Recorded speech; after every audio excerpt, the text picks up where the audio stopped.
আসসালামু আলাইকুম। আজকে ডিমের কোরমা দেখাবো। আমি চুলায় পাতিল বসিয়ে দিয়েছি, এর মধ্যে আমি কুচি করে রেখেছি পেঁয়াজ, এটা দিয়ে দিচ্ছি। এখানে আমি দারচিনি, এলাচি, লং, জয়ত্রী, এলাচ, তেজপাতা দিয়ে দিচ্ছি।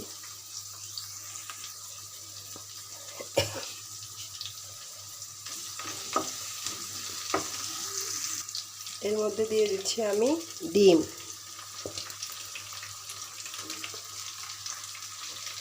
ডিমটা একটু হালকা হালকা ভেজে নেব।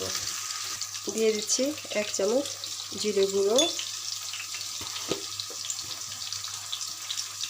আর পরিমাণ মতো গুঁড়ো মরিচ,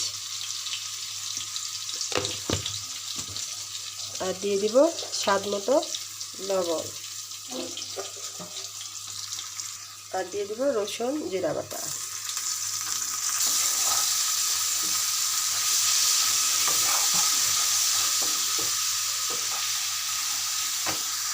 সামান্য একটু পানি অ্যাড করব যেন মশলাটা না পুড়ে যায়। কুসুম কুসুম গরম পানি।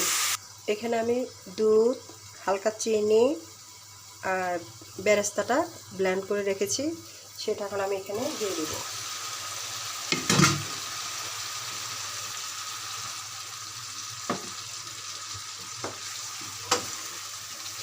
সেটা এখন আমি এটার সাথে ভালো করে কষিয়ে নিব। বাসায় বাদাম নেই, বাদাম থাকলে দেওয়া যেত। বাদাম, কিশমিশ এগুলো দিলে একটু পরিবেশনটা সুন্দর হয়, কিন্তু আমার হাতের কাছে যা আছে তা দিয়ে আমি পরিবেশন করব যেন খেতে সুস্বাদু হয়। আসলে এভাবে করে রান্না করলে বাচ্চারা পছন্দ করে, সবারই ভালো লাগে। এই যে এখন আমি মাখা মাখা করে নামিয়ে নেব। দেখুন আমার রান্নাটি হয়ে গিয়েছে।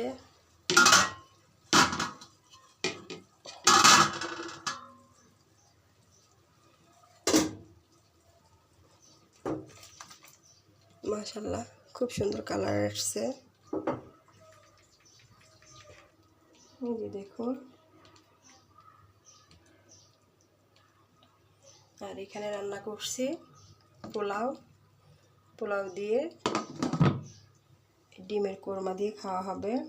আমার ছেলে অনেক পছন্দ করে। তো আমার রান্নাটি যদি আপনাদের ভালো লেগে থাকে আমাকে ভালোবাসা দিবেন। কাছে এবং দূরে ভাইয়া আপুরা সবাই একে অপরকে ভালোবাসা দিব, সবার পাশে থাকব, সবার জন্য দোয়া করব, আর সবার জন্য শুভকামনা রইল। আল্লাহ হাফেজ।